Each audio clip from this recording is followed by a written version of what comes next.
Right, welcome back to the Woodsy House. This is part 6 of Project Triumph Exhaust. Today I've just got to rip it all off the bike and prep it for paint. It's a very simple task, nothing too exhausting. So, just like what I did there.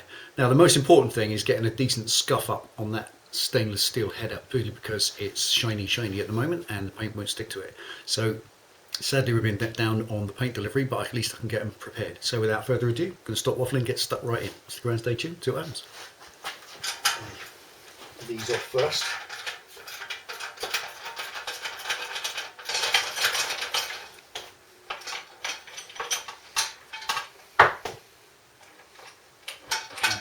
Bracket out of the way first.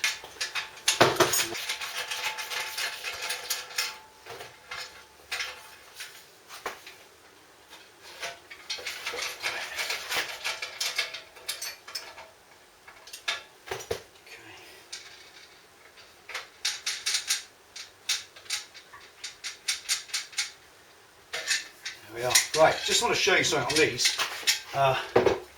Right, take a look in the back there. And you can see the baffle now. Now what I did, just for time yesterday, I just took some time yesterday off camera to have a little faff about with the baffles. The reason being that at work, thinking, musing over it, wasn't so sure about the completely empty sound, that completely hollow, bangy, quite harsh sound. Did sound cool, and I guess it sounds cool if you want to laugh. But day-to-day living with it, wasn't so sure. So I had a little experiment. What I've done is took a chisel and chiseled those out. Those, the little spark arresters that were in the baffles, if you remember, and obviously lost the wadding straight away. And what's in there now is just the baffle tubes themselves, nothing else. Now my thinking, obviously the sound waves come into the megaphone, and a megaphone is not called that for no reason. It does make an exhaust louder. It allows the sound waves to expand more as it goes down, and then at the back of the megaphone, when you get this little pinch section, it brings it back into a point and it makes it sharp and crisp as it cracks out the back end. It's kind of an old Norton thing from way back. Now these were working exactly as that. The flame thing was going on where there was unburnt fuel vapor in the exhaust here. As it's being pinched in, it's getting hot, and then you're getting flames at the back. Just none of it was very cool. So what I've done with those, now obviously they're perforated all the way through like any baffle tube is. Now the sound waves go down, they go out through, and the gases go out through the baffle tube, and then they get trapped because there's a plate in there, and they have to come back through as well. So it actually gives quite a bit of back pressure, more so than you think, and that's good because that assists a fuel injected bike. It does need an element of back pressure. A few of you noticed that, and I was glad that you remarked on it, purely because it shows you're watching and paying attention. I like that. But on this one, basically I love it. That's a much better sound. In a nutshell, what I've done with them both is made them a little bit more, I've given them a bit more integrity. It's a deeper sound. I didn't do a sound bite, I didn't record it. I do my best thinking when I'm not filming. I just thinking about it, experimenting, and all it was 3 screws, take the cap off, drop them in, put the screws on. It wasn't really worthy of a video. So there we are, that's where they currently stand. They've now got baffles in, but they are straight through. There's nothing in there, and they are just as loud. This is the nicest thing. They're just as loud as they were before. Certainly in the confines of the garage, with it bouncing off the hard walls and stuff, they sound great. But there's no flames, there's none of that hollow, echoey feel, and they're deeper in pitch, which is fantastic. I started this up, then started the Harley, and they're far more similar now. So when we've done all this, I can promise you, when we've done all this, we're going to take it outdoors to a nice open area with no echo, nice sort of field or countryside, a country lane even. We're going to fire them both up, fire up this and the Harley, do a decibel test and do a bit of a sound off. And that will give us a proper feel of what they sound like. So there we are, that's them done. Anyway, let's get stuck into the rest of it.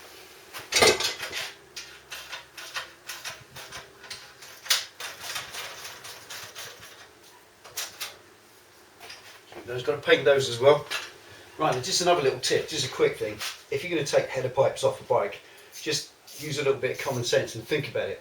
Don't go taking all the hangers off, all of the points where the exhaust is connected to the bike, and leave the header to last. There's kind of this natural thought to just leave the header till last and then do everything. It doesn't work that way, because what happens is then the weight of the exhaust is all swinging and bouncing just on the 2 studs that are in the head, and you can crack them or break them off, and that's not very clever, is it? So the best thing in the world to do is just release these ones in here first. Just literally back them off. Probably, I don't know, just say 2 turns on the nuts or bolts, studs, whatever you've got. A couple of turns on there just to loosen everything off, so that as the exhaust gradually becomes, you free everything up and it comes off, it's not swinging on this point here. It's nice and free to move, and that stops it damaging.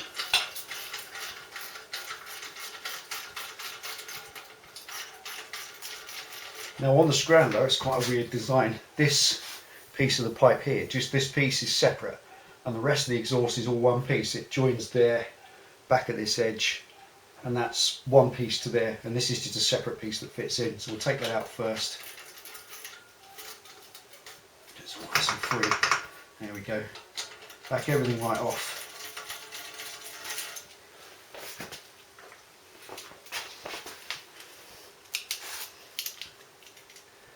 And take the nuts completely off the head.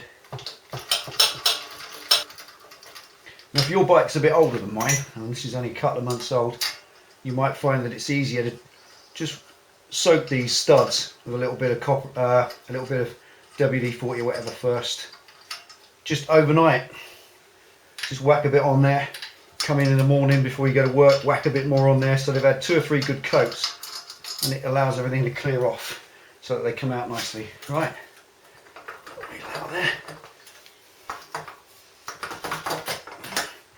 And now it comes. Now I've left the O2 sensor connected because I'm just going to release it, then spin the pipe off it, save having to disconnect it all, because they are staying on just for now. That's it.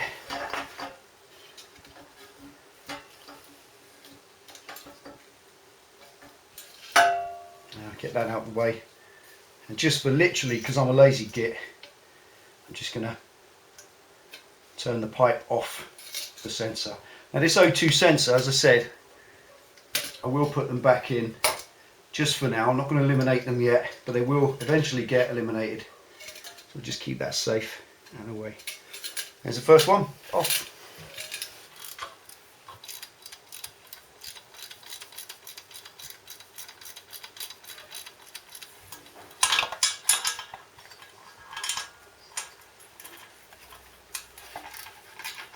Now, I guess you might be thinking, I don't know, thinking about replacing or contemplating the issue of replacing these gaskets, these ring gaskets in the head. They actually don't need replacing unless they're very old and they've been there a long time, or when you take the thing out they get mushed. And this is a pretty much a new bike. It's only done 1,000 miles, so it doesn't really need them replacing. All I will do is put a little bit of silicone around them just to give them a fresh seal, but it won't actually need to be replaced. Right, as these are quite tight, I'll break the grip on that while it's being held nice and firm.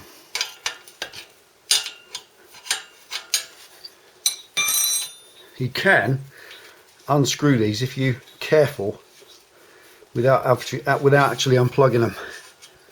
But I'm just going to go, they're only about 1.5 to 2 turns, and there's plenty of lead on it, as long as you're careful you don't crack the wires, because they're only soldered in the top. Let's leave that for a sec. Okay, there we are. There it is, the second bit. Right, got a big old pack of wet and dry, and I'm just using a 320 grit. I'm not going any coarser than that because you don't need to. All I'm doing is, these, remember, I'm just going to show you, these are not chrome, they're stainless. As you can see, they're not magnetic, which means they're stainless steel polished. They're not chrome. So under the good side of that is, if you've got a scrambler and you want to do this, I think the body's probably the same, I would imagine.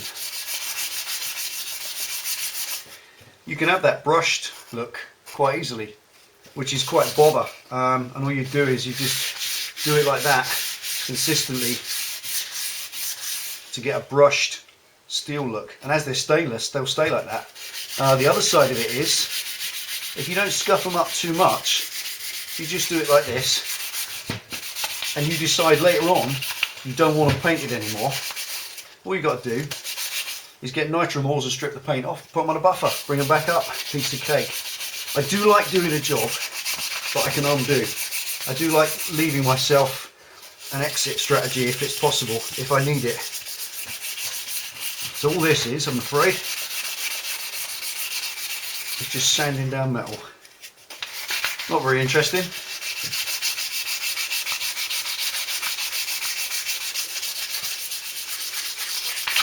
All part of the process. Now, just while I'm doing this, and this is a bit time consuming and boring, I just wanted to mention someone. I have mentioned him loads of times, but I want you to do me a favour and I want you to subscribe to his channel. Now, I don't do this very often. I don't big up other people's channels for the sake of it to get my mates more hits. Just don't do it, because I think that plenty of other people do it and it's a bit cheap. I think if someone's channel's good, then they'll succeed on their own. But in this instance, I do it when I do it because I believe that you might like to see their channel. I did it with Rat Queen and a few other people, NT8, the vlogging meister, and I believe that if when I send you to a channel, you get there and it's worth visiting, then it's meaningful, if that makes any sense. Anyway, who I want you to go and check out is my mate Ian, who sent me the pipes. Now, it's not just because he sent me the pipes, it's because if you're watching this video, then you probably, chances are, you like Triumphs. And Ian's channel is Johnnycactus0. I'll just put it up here, Johnnycactus0. Go and visit Ian's channel, subscribe please, tell him me and Penny said hi, and have a look at the videos. Now, he's only just started really doing videos. He's built his bike. He's got a Bonneville that's been thruxtonized, so it's kind of half Bonnie, half Thruxton. Very, very cool bike. Like mine, it's gone through different incarnations like the Bandit. He just does different things. Ian does his own stuff. He's a cool bloke, and I think you'll enjoy his channel. So give him a look out, check him out, and see what you think. I know that for some of the advice that I'm going to be using when I get the O2 sensors removed and the AIS system removed and getting it mapped, Ian's done all that before. He's already ahead of the game on me. He's been doing it for a couple, 3 years, and I know that I'll be seeking that advice from him when I need it. That's what the YouTube thing's about. It's all about the family. Which brings me to the other point, just while I'm doing this Google Plus business. Now, I know that it's not very popular at the moment. There's been lots of furore on the net about how it's a nightmare and I didn't ask for it and I didn't want it and all that, etc. Well, I'm kind of embracing it. I don't mind the old Google Plus thing. I don't really understand it. I'm not that IT savvy, but the point is, it's here. We've got no choice. You get what you're given with the internet, and what you have is what you have. If you don't like it, lump it, and that's the way I see it. Now, Google Plus is clearly here to stay. I don't really understand it too much. There's this sharing with your circles or something, adding people to your circles. It seems to me, to be honest, like a backdoor way of getting everybody onto Facebook, or something that's working very much like Facebook. And I don't do Facebook because there's too much bickering and childish bullshit and I'm not interested. But what I want to say is that there's plenty of you who send me messages and I'm getting a bit confused with where all the messages come from. For me and Penny on the whole Google Plus thing, we just get a bit lost with where the messages are coming in. So I just got to say that if you send us a message, and there have been a few recently that I can't reply to, it says you may not reply to this message because it's come in through Google Plus. I have to go to my Google Plus to respond to it, and I'm not set up properly because I can't be bothered with it all because I haven't got the time for it all.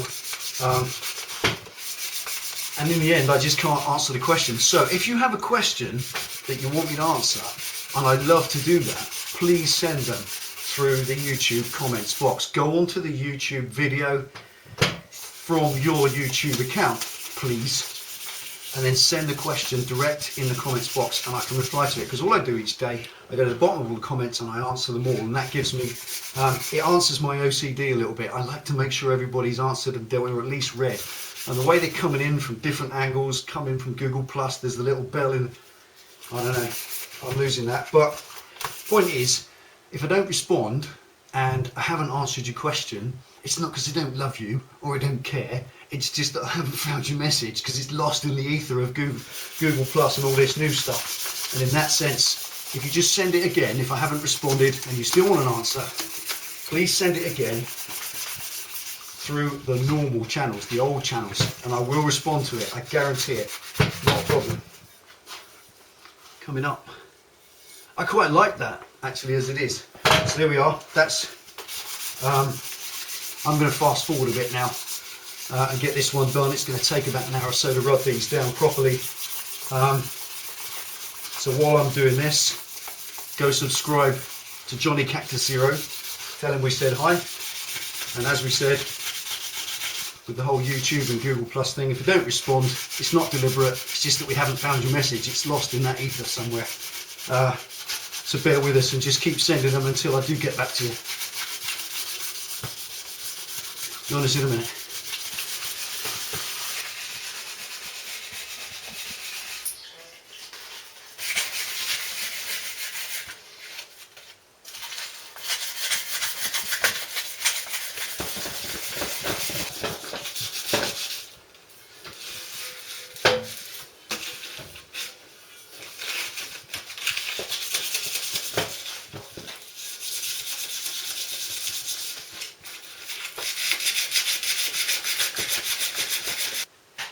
Alright, there we are.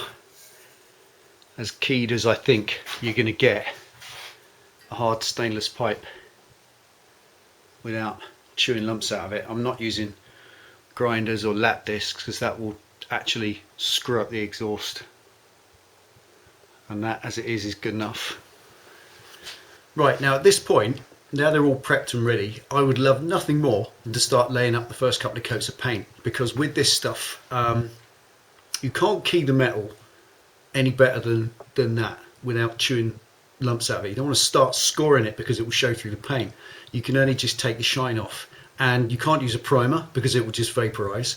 They get probably to about 800 or 900 degrees at the front bend coming out of the header, and that's just going to oxidize anything or vaporize anything that isn't proper VHD paint. VHD paint contains ceramic particles that form the layer of ceramic which is on there on the silencers, and that's the stuff that stays there forever.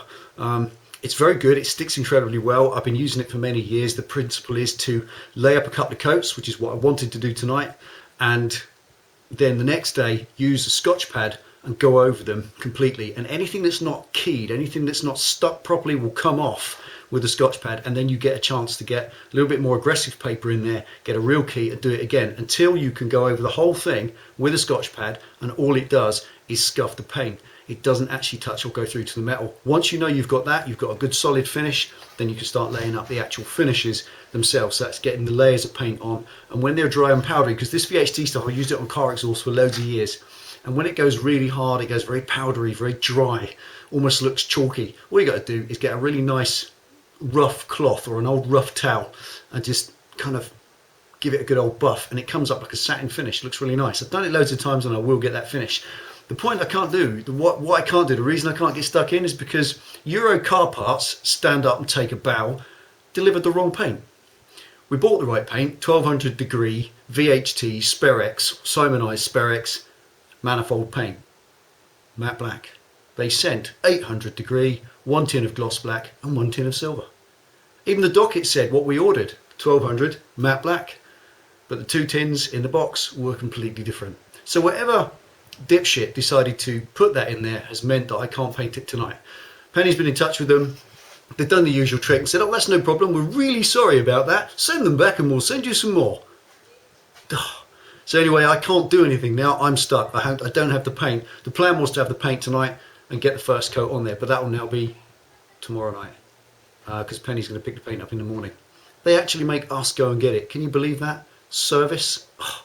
Anyway, there we go. That's it. They're ready to paint now. As soon as that first 2 coats are on, give them 24 hours. That will then be Saturday morning. By Sunday, I should be able to get the top coats on, hopefully, and then it's looking good for reassembly. It really would be great to reassemble this by Sunday, but I'm not going to rush it. It's got to be a good job. more important than anything else. I've got to get some silicone as well to seal it. I'll show you some tricks and tips with that. And there we are. So there we are. Thanks for tuning in and watching Delboy's Garage. This has been number 6. Give Johnnycactus0 a look. He's a good man, and ride safe. See you next time.